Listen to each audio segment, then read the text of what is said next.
Halo, balik lagi dengan gue Bayu Tabusala di Ekonomi Malas. Kali ini gue mau bahas tentang wall climbing gue yang terakhir. Jadi apa ya? Menurut gue wall climbing sekarang jadi salah satu therapeutical workout. Anjir, susah bener gue nyebutnya.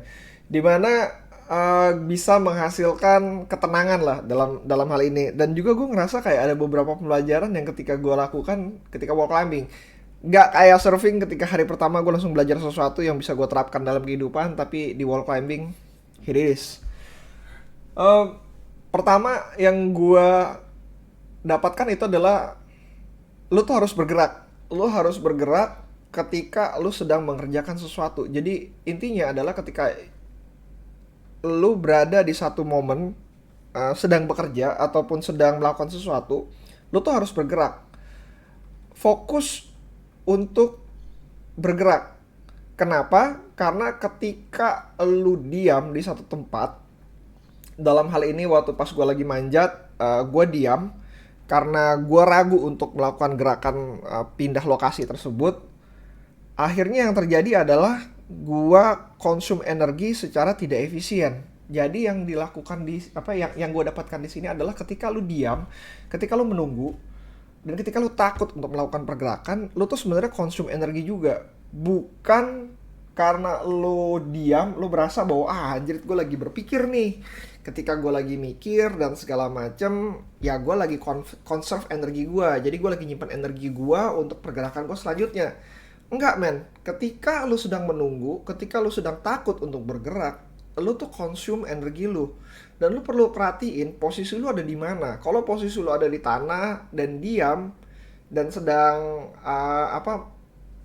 berstrategi lah istilahnya, mungkin energi yang lu keluarkan nggak begitu banyak, tapi tetap itu memakan dari energi lu. Apalagi ketika lu dari setelah lu melakukan pergerakan pertama, intinya lu sedang dalam in between of workout lah. Lu tuh konsum energi jauh lebih banyak lagi gitu. Nah, yang lo harus lakukan adalah ketika gue belajar dari wall climbing ini, coach gue berkatakan bahwa lo seharusnya bukan diem, tapi lo harusnya bergerak. Lo harusnya menggunakan tenaga lo bukan untuk berpikir, tapi untuk taking action untuk melakukan pergerakan selanjutnya. Nah, setelah gue melakukan pergerakan selanjutnya ya tentu saja gagal dan jatuh. Dan gue ngerasa bahwa jatuhnya itu tuh jauh lebih baik. Kenapa? Karena gue masih menyimpan tenaga tersebut. Gue masih menyimpan tenaga yang pertama. Kedua, gue jatuh lebih baik sehingga gue tidak menyakiti diri gue. Ketiga, dengan tenaga gue yang tersisa, gue bisa melakukan movement tersebut untuk kesekian kalinya. Sehingga gue belajar jauh lebih banyak lagi dari apa yang harus gue lakukan. Nah, ini masuk ke nomor 2 di mana lu tuh harus gagal dengan baik. Gagal dengan baik ini tuh maksudnya adalah gagal yang tidak mengeluarkan lu, tidak membuat diri lu untuk tidak melakukan hal yang lu harus lakukan lagi. Jadi gagal yang masih bisa lu acceptable lah, dan akhirnya lu masih bisa mau untuk melakukan hal tersebut. Gue pernah bahas ini di podcast gue sebelumnya, cek aja di podcast sebelumnya, tapi itu adalah hal yang lu harus pelajarin, bahwa lu harus gagal dengan benar sehingga lu bisa melakukan hal tersebut berulang kali.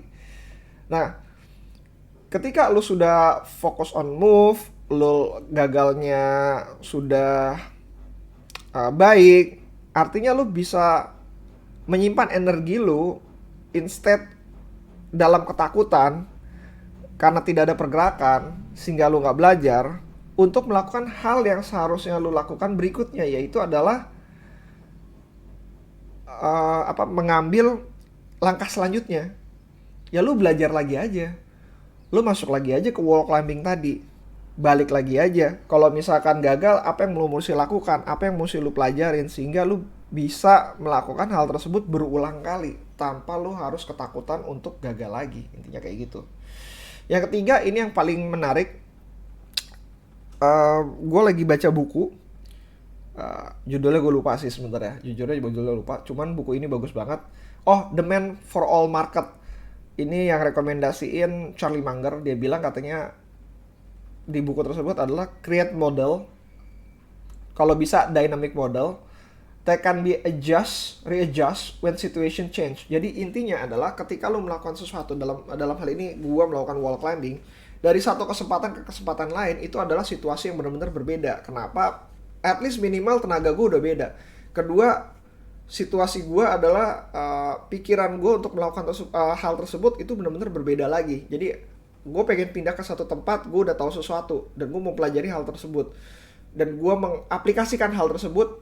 Bisa jadi salah, bisa jadi benar, tapi itu situasi yang benar-benar berubah. Dalam wall climbing, dalam jangka waktu yang lama, mereka akan melakukan readjust model terhadap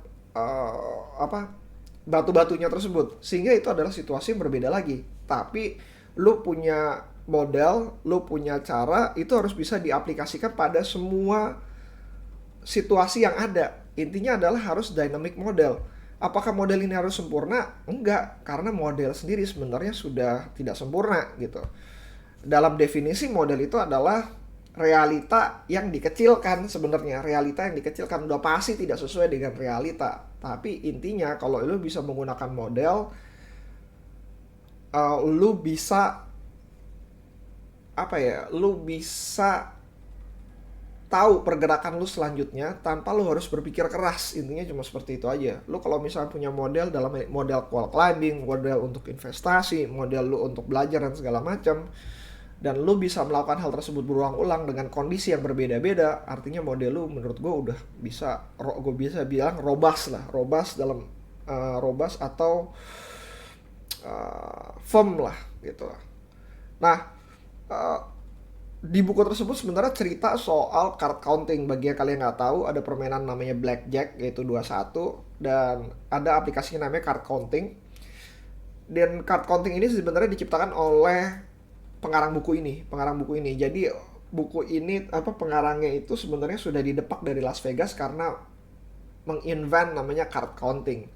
Dimana dia bilang ya modelnya kan sebenarnya sama. Lu tambahin satu angka untuk nilai yang besar, kurangin satu angka kalau misalkan lu punya kartu gambar, tambah lagi satu angka ketika lu punya kartu kecil.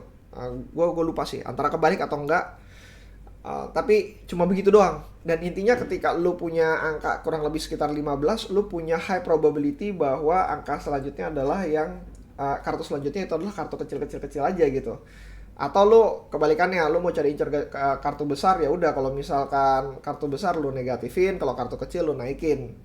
Cuma plus 1 kurang 1, plus 1 kurang 1. Dan kalau misalkan lu duduk di bangku tersebut cukup lama, lu bakalan menemukan probabilitas bahwa lu bisa menemukan jack, queen, king, as itu cenderung keluar lebih banyak ketika lu memainkan pas angka hitungan lu itu di atas 15. Nah intinya cuma kayak gitu doang. Itu adalah simple model untuk mengalahkan blackjack.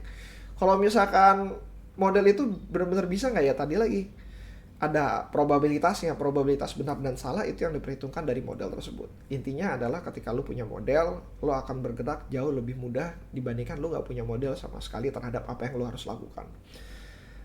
So that's it. Kalau misalnya ada pertanyaan, lu bisa email gua di bayutabusila@gmail.com atau DM aja. Gue seneng banget untuk nerima DM kalian di Bayutabus Instagram gue di @bayutabusala, atau kalian bisa subscribe YouTube gue untuk membahas hal-hal yang lama, bisa langsung di